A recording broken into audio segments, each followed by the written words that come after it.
Hi guys, thanks. Sorry, I just want to check that this live stream is working before I get into the content. If someone could drop me a message, that would be awesome.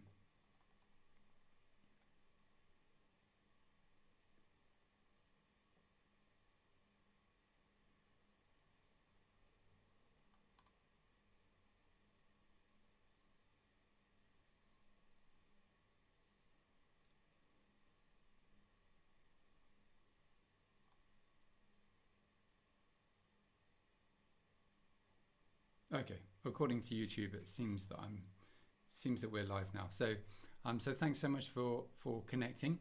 We're going to cover some hopefully really useful content on this stream. The title of this is the 8 best European visa options, and I'm not going to make you wait. I'll just go straight through them and just connect with some conversations that I've been having with people this week and some useful insights. So the first one is visit visas, and there's actually a lot that you can do on visit visas, and in particular, if you're a non-visa national and you don't need to make the visa application first, you exercise an automatic permission. Even if you're doing something in relation to business, as long as you respect the work prohibitions, in other words, prohibitions on actually taking employment, you can actually structure your visits quite effectively. So I'll get into that.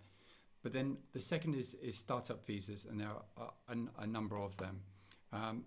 On the academy I've got, which is linked now. Sorry for not putting the link on the last live stream. You can actually sign up for free, and there's various courses on there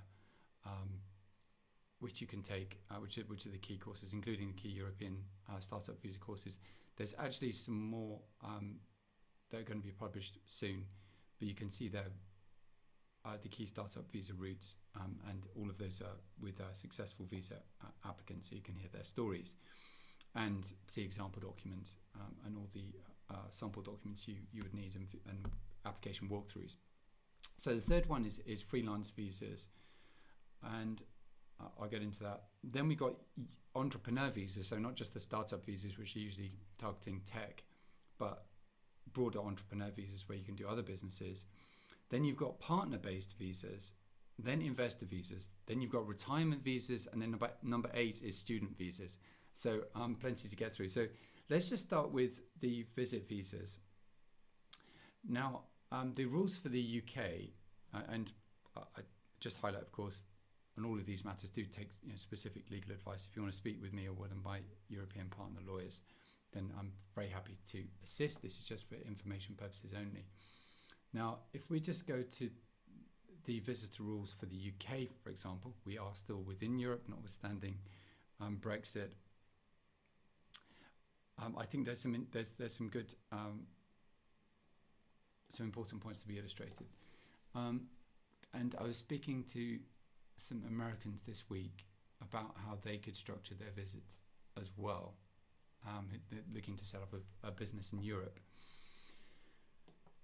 And first of all, there are specific general activities which you can do on, as I say, in this case, a UK visit visa. You can attend meetings, conferences, seminars, and interviews. What you can't do is this, which is you can't take employment in the UK, do work for an organisation or business in the UK, establish or run a business as a self-employed person, unless it's expressly allowed by the permitted activities. So the permitted activities are here. So as I say, you can attend conferences, seminars, or interviews. You can, and this was the important one for my clients, negotiate and sign deals and contracts. You can attend trade fairs for promotional work only, providing you're not directly selling. So in their case, that was actually quite important, because there was a particular product that they were selling, which they would want to use there would be a number of trade fairs. But the US, as I say in that example, individual coming over would be doing the promotional work, but wouldn't be speaking directly with prospective customers. Then you've got carrying out site visits and inspections, and then being briefed on the requirements of a UK-based customer, provided any work for the customer is done outside of the UK. So in this case, we were using that as well, because they can come in, be briefed on the requirements of the customer, and then go back to the US and actually work with the customer on Zoom calls or whatever. And with the advent of Corona in Europe, a lot of work can be done remotely. So basically, you can structure your business affairs so you're coming in for a specific limited purpose. For the UK, you do need a letter when you come in, which you can produce upon challenge, or that's what most of my clients do. And that letter will just set out the itinerary of exactly what you're doing, when, and that will evidence that you're complying with the rules. If you're a non-visa national, like a US national, for example, you can still apply for a visa and ask for express clearance through that process for the activities that you're going to be doing. But it just depends on how far you're going to be, pushing any boundary, or how far you're going to be close to any boundaries about what you can or cannot do. Where there's being prudent, I think, but where there's any scope for risk, then it's better to ask for clearance beforehand. But I do have a number of American clients who, for example, who do quite a lot within the UK, simply under the visitor rules. Now, the next aspect of that, so as I say, number one option being a visit visa, and just again sticking with the UK for the moment, is the intra-corporate activities. So here, if you have a US entity, or if you're setting up a US entity, sorry, let me just go over to the screen share.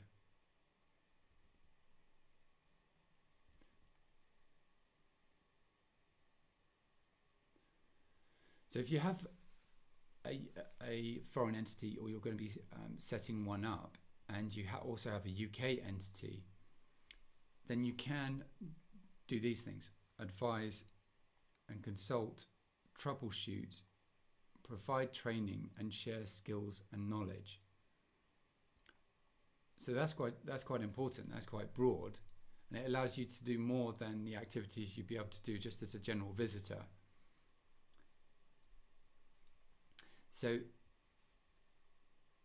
although there is that prohibition against work, that prohibition is subject to these exceptions.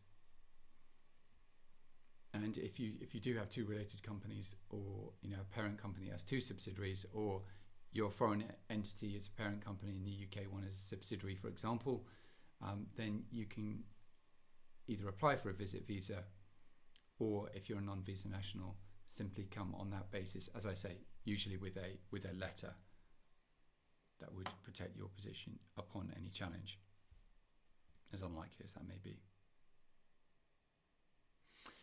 Now, I would highlight that before you set up a business in the UK, but also for some of the European routes, you lose the opportunity to apply for a startup visa, because generally there's a requirement that you have not set up a company already.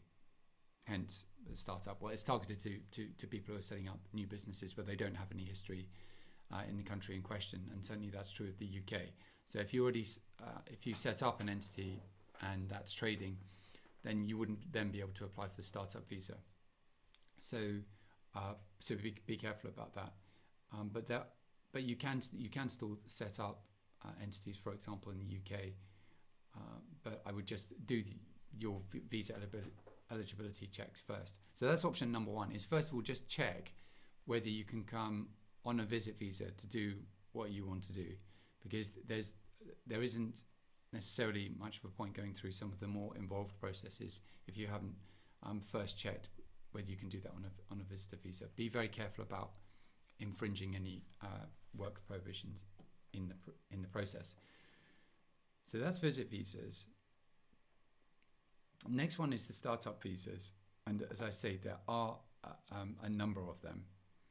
So the ones on which I've done like full complete walkthrough courses include the UK, Estonia, Denmark, France,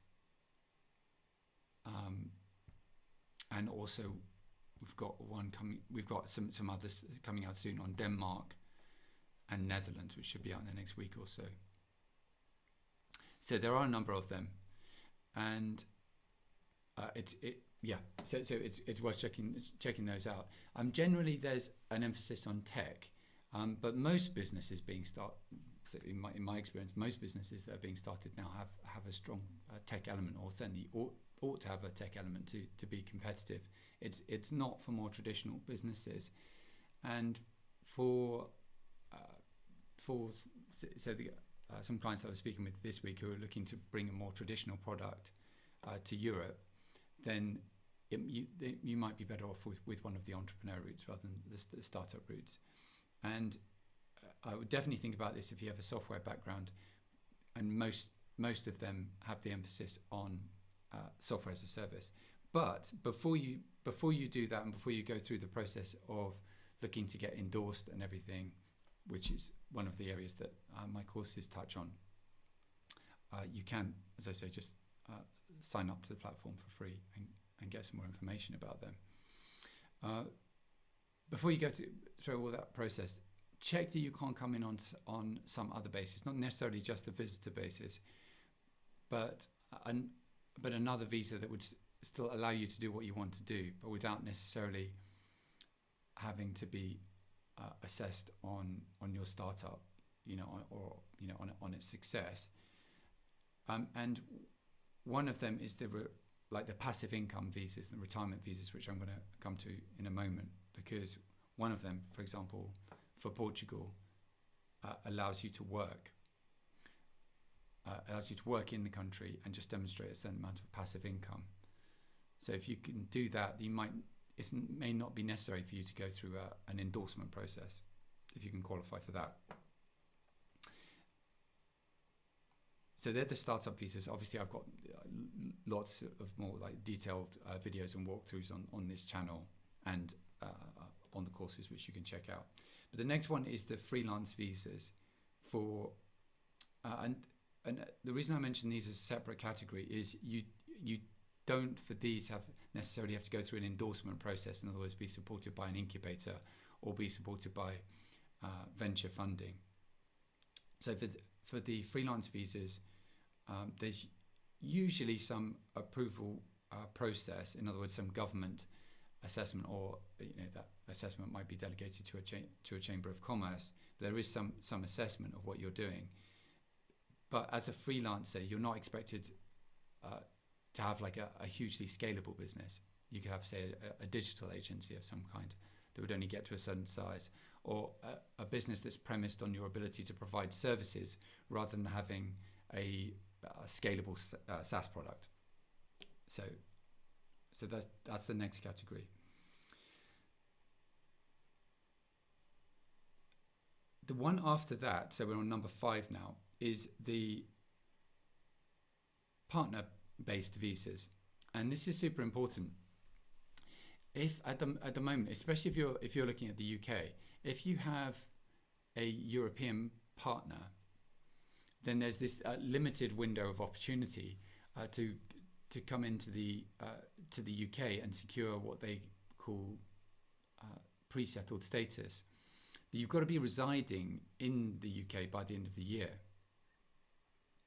Now, the odd thing at the moment is under UK law, you have more rights as a European national living in the UK than a British national does, in this respect, that it's much easier to bring in, number one, dependent parents or dependent family members, and that could include, say, you as a non-European national bringing your parents in. And it's also much easier to just bring in a spouse, and it's easier to bring in a partner. And that's because a European national in the UK is exercising treaty rights or rights under the exit arrangement. And those include rights to bring in non-European family members. And the scope of that is much broader than if a British person was looking to bring in their dependent parents, or say, mother-in-law, father-in-law, and also bringing in a spouse. So that's definitely worth checking out. And if you're in a position where you're looking at investor visas, for example, different residency programs, always check first, as I do when I'm speaking to people. Always check first that there's not that there's not a European family member who can exercise treaty rights in some way. And I say that in connection with the UK, but it's also true in some other European countries as well. And the basis for that is that the EU treaty allows freedom of movement, and that freedom of movement can't be effective if someone who's, say, moving from France to Spain is not able to bring their non-European family members with them to Spain. That's why the relevant regulations allows a European citizen to move from one European member state to another and bring their non-European family members. Because if they were inhibited from doing that, then free movement of European citizens within the EU would be inhibited. And so in order to secure that, non-European family members exercise what can be viewed as secondary treaty rights, which are often much more powerful than if they were simply applying under the relevant domestic legislation without relying on EU treaty rights. So that's definitely something to consider before your European move. The next one is investor visas, and I think firstly, in terms of citizenship by investment, it's really only Cyprus and Malta who offer true citizenship by investment programs, in the sense of a straight up investment which results in relatively short term in securing a passport, although there's various quite rightly safeguards involved, where someone, say for Cyprus for example, you need to first now secure a Schengen visa. And the other investor visas are residency programs, which don't result in a passport, but secure you a pathway to residency, permanent residence, and then citizenship at some point thereafter. And that's often subject to local language requirements. So when it comes to the investor visas, I definitely exhaust all other options first in terms of your visa options, because in most investor visas within Europe are not true citizenship by investment programs, and very importantly, they don't put you in a position which is any better than if you were to apply for one of the other visas that I'm talking about. And if you got onto a residency route, you're not treated any more favourably. For example, for Portugal, there is the €350,000 pathway, where you purchase a qualifying property in the developing area, or a €500,000 option, where you invest in property. And it's great for some, it's quite popular with applicants from certain jurisdictions, because you only have to be in Portugal for 7 days per year, so you can effectively have a holiday in Portugal and maintain your residency there. However, if you do that, because you're not really living in the country, you can't. It doesn't provide a pathway to citizenship. You'd need to actually be in the country for longer and have true local ties. And for a lot of, so the reason I say exhaust all other options before you do that is that it's not for everyone, and a lot of people are happy to be in Portugal for 6 months per year, or as is the case, 4 months in the first year, and then 6 months from years 2 to 5. And if you can do that, then you don't need to make an investment unless you wanted to do for other purposes, you don't actually need to. You could apply for the D7 visa and secure that, relying on passive income or rental income. And although it's at the moment shut down, for example, if you're a US applicant, you can't apply. But these are all sort of temporary corona-based suspensions. But these programs like the D7 visa, for example, you'll be able to apply for it again very soon. So I would exhaust the retirement type visa options before you go for an investor visa option, because it may be A, cheaper for you, but also B, involve less investment risk, if any investment risk. Now so that brings me nicely onto the retirement visas. So on the